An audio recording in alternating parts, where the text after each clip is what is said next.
Hey guys, welcome back to another review by the Clumsy Jedi. Today, as you can see by the title, I'll be reviewing the 4th episode of the new Andor series, which I saw yesterday. Didn't record any of this yesterday because, well, I have a 1-year-old who's been extremely fussy and clingy, and of course, my child comes first. This is just secondary. So, part 4 of Andor had some neat things. We got to see Mon Mothma again. Apparently the security dude, Cyril, his actions contributed to a heavier Imperial presence on, I think it was Morlana, that system, and apparently he got sent home and he went crying home to mommy. Did not give him the warmest welcome. But yeah, it's like every single character in here has got something to hide. I kind of wonder if we're going to go back to I have no idea what it's called. Planet with, I keep forgetting characters' names because I don't care that much about them. That's terrible.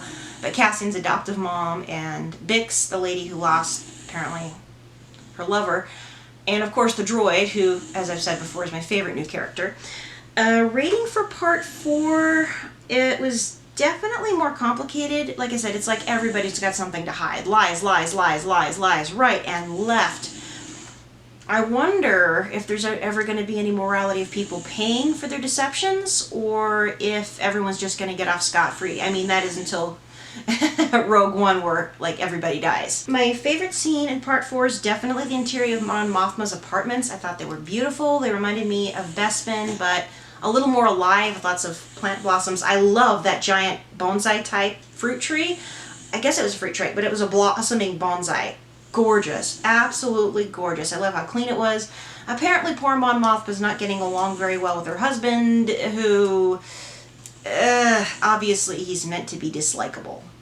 My favorite dialogue in this episode was definitely near the end, where they're sitting around the fire and Cassian, who's masquerading as Clem, is getting the rundown on a mission that's supposed to take place in 3 days to steal a whole bunch of credits from some...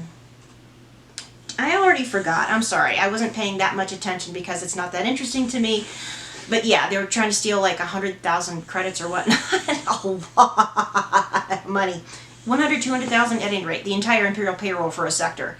And he's got to learn these maps and a little bit of the native language overnight, and he's basically on information overload. He just had his arm, looked at, and he's trying to eat his bowl of stew or whatever. He's like, can I eat my food?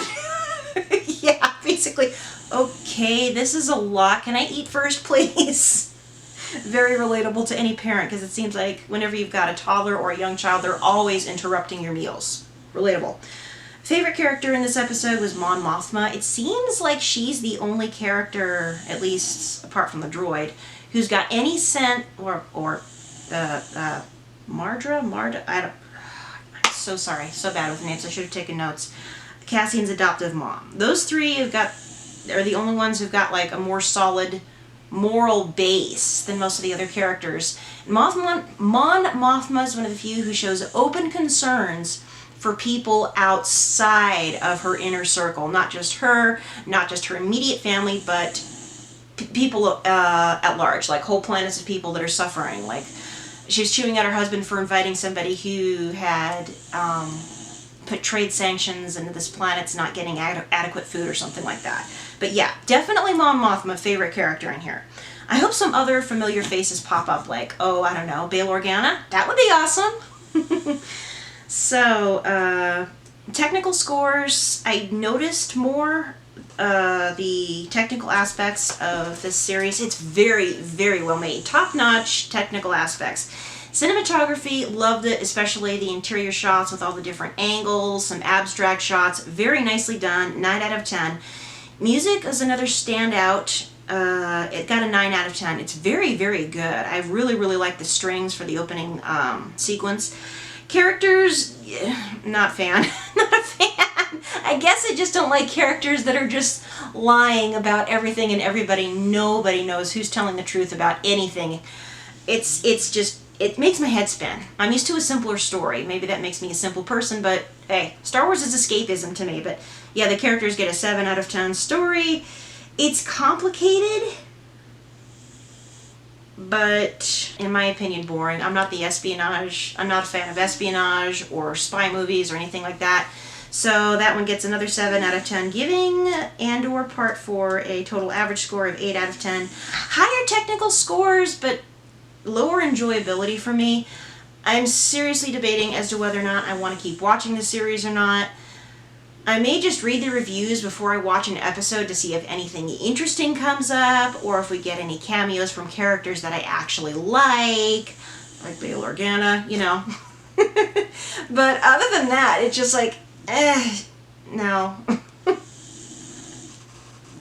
Maybe I'll just stick to Rogue One. So that's all for today. Thank you guys for watching. I'm going to try and keep things as family friendly as I can, but since the Andor series is TV-14, it's got a little bit of language in it. Obviously not everything's going to be family friendly if I keep reviewing it. I may wait to review anything else Star Wars TV related until Tales of the Jedi. I'm going to be watching the heck out of that come next month. If you want to help keep this channel going, please check out the links in the description box.